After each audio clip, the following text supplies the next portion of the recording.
teman-teman semua, aku melakukan 3 kali prosedur operasi kosmetik ya. Yang pertama 2023 lower facelift. Aku mengencangkan kulit bagian pipi ke bawah. 2025 aku melakukan facelift, yaitu forehead lift dan juga ponytail lift. Kadian ada? Yes. Banyak yang akhirnya memujimu makin, Masya Allah cantik banget ya Ibu. Akhirnya memilih kayak lagi deh coba untuk operasi itu apa Ibu?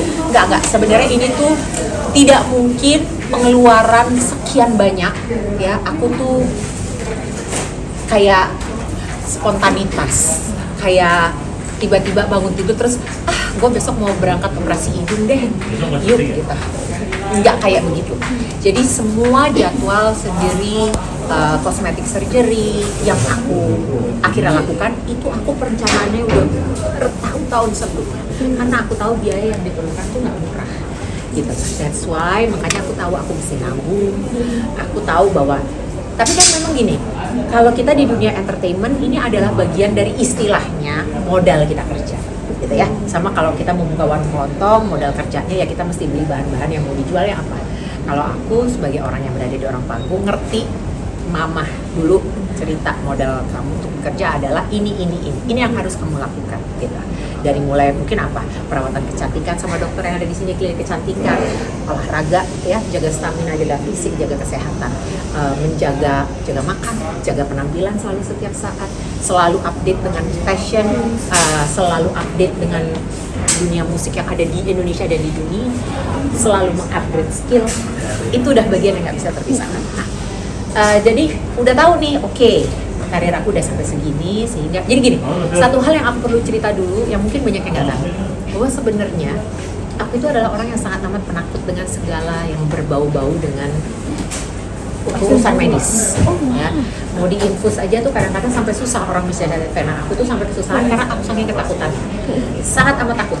Dan sebetulnya orang pertama yang ngebawa aku dan support aku terbesar untuk melakukan treatment dan prosedur operasi plastik atau operasi kecantikan itu adalah almarhum mama. 2023 pada saat itu aku pertama kali melakukan lower facelift. Pada saat itu mama masih ada. Beliau tapi nggak ikut ke Korea. Tapi beliaulah yang terus support aku. Dan sebelum aku akhirnya memutuskan aku mau facelift pada saat itu mama, aku selalu bilang, mama aku takut. Tapi mama yang selalu bilang, ingat ya Mbak, kamu ini masih mencari hidup dan nafkah di dunia entertainment. Dia bilang, kita yang berada di dunia entertainment kita tahu tantangannya untuk bisa survive di dunia entertainment itu, apalagi udah di usia aku 47 tahun. Aku ini 47 tahun, untuk kita bisa survive di dunia entertainment dalam keadaan usia segini itu tantangannya dan PR-nya tuh banyak sekali gitu. Jadi ya ini adalah salah satu ikhtiar ya. Makanya selalu bilang ini tuh ikhtiarku untuk kerja gitu. Jadi mama waktu itu yang doain, ridho, restuin gitu. Sampai aku pada saat aku tindakan juga ya di 2023 itu mama tuh nggak berhenti zikir, doa, segala macam, ngaji dan segala macam gitu. Dan termasuk semua tindakan yang aku lakukan di tahun 2025 di saat mama udah nggak ada, itu semuanya sudah mendapatkan ridho mama. Karena ini seperti yang aku bilang, aku udah sebenarnya udah berpikiran mungkin ini udah sejak lama, makanya aku udah sampaikan ke mama. Tapi mama akhir Januari nggak ada, udah nggak ada, dipanggil sama Allah. Jadi ya akhirnya aku jalani sendiri karena memang sudah bagian dari rencana yang sudah lama gitu. Termasuk juga nabungnya udah lama gitu, karena memang nggak murah, nggak sedikit biayanya betul, tapi yang diharapkan adalah udah ada kok perhitungannya di kepalaku. Oke, modalnya sekian yang aku keluarkan dengan harapan nanti returnnya itu ada dari pekerjaanku, insya Allah mungkin istilahnya tuh break even point-nya nanti setelah sekian lama ya. Balik lagi, ini adalah usaha ikhtiar. Berarti pertimbangan dan persiapannya udah lama itu ya? Sudah lama sekali, karena pertama aku juga harus ngosongin jadwal ya, satu. Yang kedua, pasca surgery pun aku harus banyak ada hal-hal yang aku harus hindari. Aku Zumba instructor, sekian lama nggak boleh olahraga berat gitu kan. Terus udah gitu juga masalah biaya, pengaturan Aisyah yang ada di Singapura juga gitu. Aku harus atur ini semua dari jauh-jauh hari. Serasi dan selaras nggak tanggal-tanggalnya dengan tanggal-tanggal program yang pekerjaanku. Misalnya kemarin kan akhir tahun aku baru keluar misalnya lagu cuan gitu.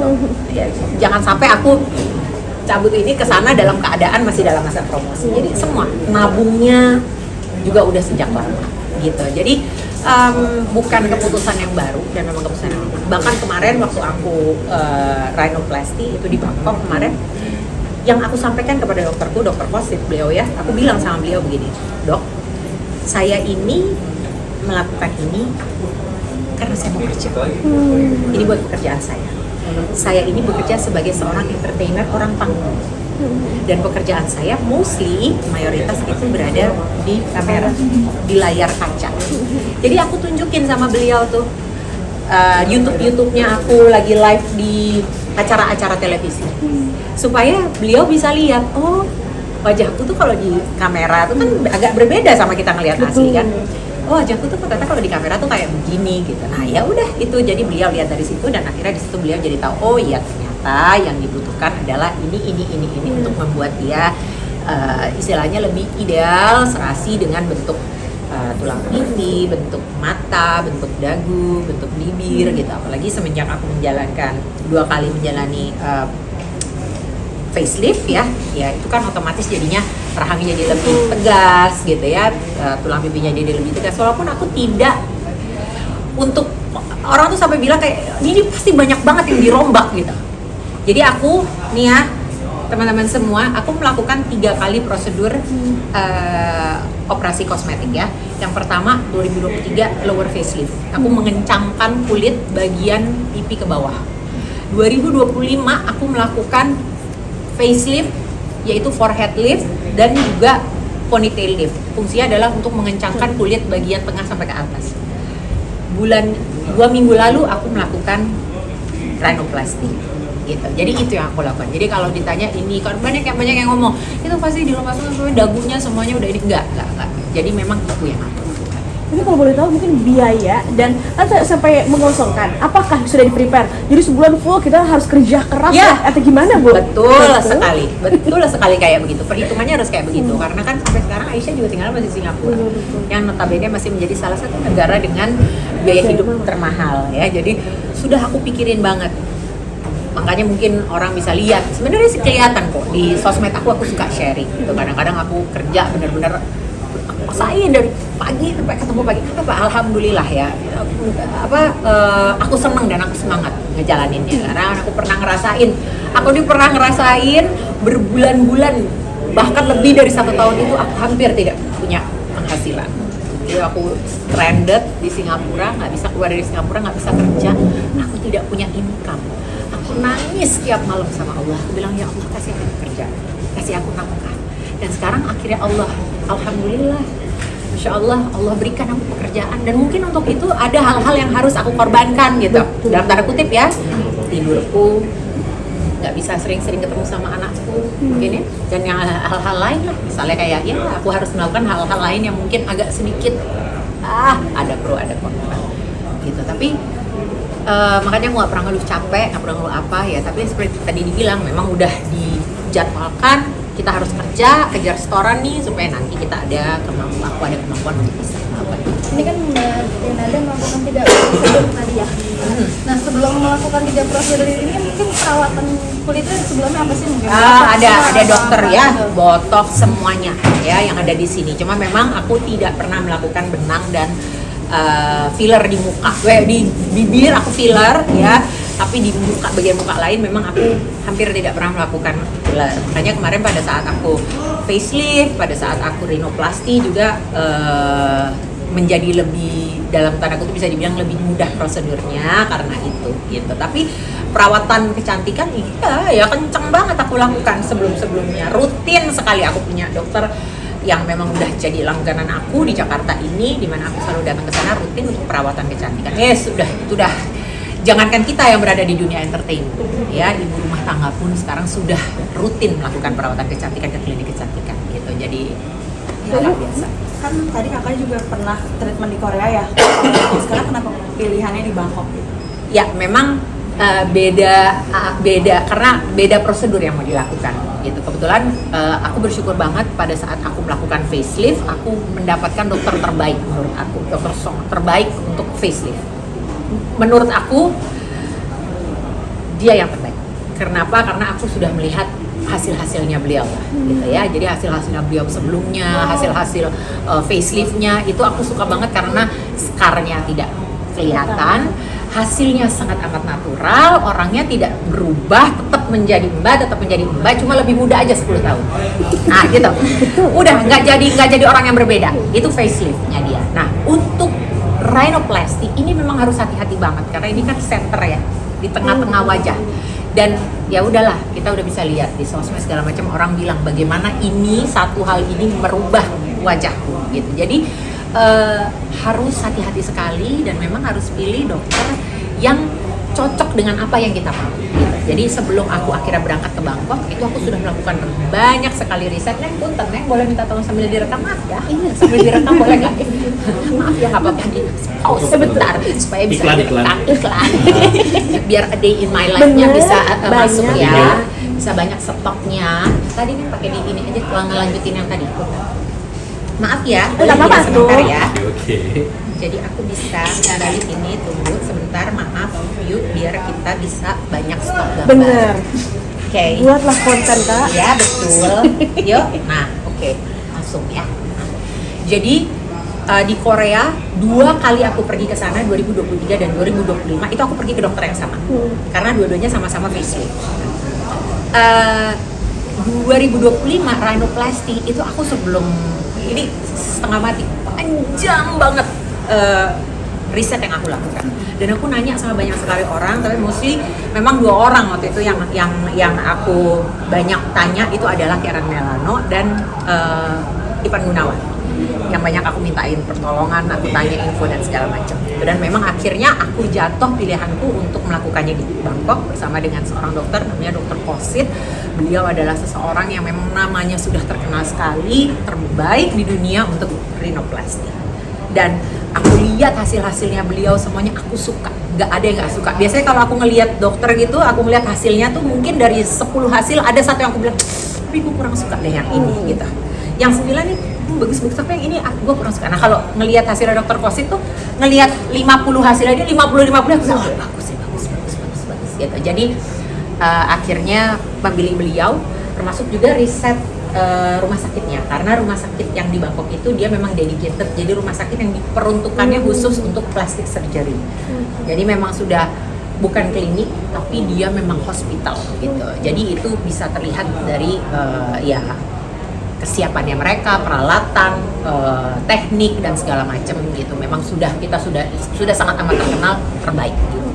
Tapi apakah sudah Dan berhenti Neng di punya ketakutan nggak sih Teh, kayak misalkan nauzubillah ya ada apa-apa pasti gitu, pasti kayak pasti gitu-gitu. pasti Udah sampai sekarang pun masih takut, sampai sekarang pun masih deg-degan, pastilah ya gitu. Tapi ya udah gitu ya, semua aku ya walaupun ini pasti nanti ada banyak yang dengar pun akan merasa so gimana sih begitu gitu melakukan hal itu gitu ya, dengan segala macam ya seperti aku bilang tadi, balik lagi pro kontra. Tapi sekali lagi aku banyak berdoa pada saat itu dan banyak mohon pertolongan sama Allah, karena biar bagaimanapun ya buat aku itu penting buat aku gitu ya. Jadi ketakutan itu pasti tetap ada. Sampai sekarang pun masih masa recovery, ini masih masa recovery baru 14-16 hari semenjak aku surgery gitu. Tapi ya udahlah. Apakah 3 digit yang sudah kau keluarkan? Oh iya, harganya itu Dr. Kosit itu memang terkenal salah satu yang mahal. Iya, tapi mahal itu sesuai dengan track recordnya beliau gitu. Memang beliau terkenal terbaik dan dilakukan juga prosedur surgery-nya juga di rumah sakit yang terbaik. Ya sehingga ya memang harganya juga ya selangit gitu.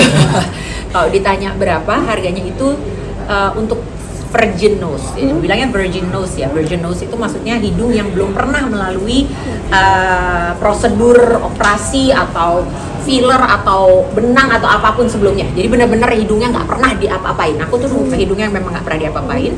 Jadi pada saat sama beliau itu, mereka beliau itu 660.000 baht, berarti sekitar 300 juta. Oh baik. Makanya tadi aku bilang, aku nggak mungkin hari ini tiba-tiba bangun pagi, sikat gigi, terus ngeliat kaca, terus oke, besok kayaknya gue mau ke Bangkok deh, mau ketemu dokter Kosit, mau operasi hidung. Enggak, Betul. itu adalah sebuah perencanaan yang sudah aku rencanakan dari jauh-jauh hari, sudah aku konsultasikan dengan mamahku, sudah aku pikirkan masak-masak dari mulai waktunya, minta liburnya, nabungnya, kesiapannya, dan segala macam. Berarti kan kalau misalnya diakumulasi nih harganya, kalau misalnya kan tadi perawatan di dokter dulu ya sebelum 3 prosedur dan sekarang melakukan 3 prosedur lebih better 3 prosedur ya harganya atau gimana? Beda ya, karena biar bagaimanapun prosedur surgery yang aku lakukan tidak berarti membuat semata-mata serta-merta jadi gue nggak perlu ngerawat lagi kulit gue abis ini, gue nggak perlu ngerawat lagi wajah gue abis ini, gue bebas nggak perlu ke klinik kecantikan lagi abis ini. Nggak begitu juga, tetap kulitnya tetap harus dirawat, tetap harus diperhatikan, tetap harus treatment itu tetap, apalagi model kayak aku yang kerjanya begadang, ya kan, pekerjaannya begadangnya di ruang AC, terus kayak gitu juga aku zumba instructor, suka panas-panasan gitu ya, jadi begitulah. Tapi apakah sudah ada yang makin mendekati ibunda ini ya semenjak makin caem ini? Masya Allah. Ya enggak lah, pokoknya sekarang sih yang penting menjalani proses recovery dulu ya, lalu sambil sebisa mungkin mempergunakan waktu yang ada untuk fokus kerja, karir gitu ya, gimana caranya cari cuan sebanyak-banyaknya gitu, supaya bisa memberikan yang terbaik lah buat Aisyah. Oke, paling untuk jangka panjang gitu Pak, kira-kira ada rencana lagi nggak nih? Nggak menutup kemungkinan. Memang kalau sekarang masih belum ada, cuma nggak menutup kemungkinan gitu ya.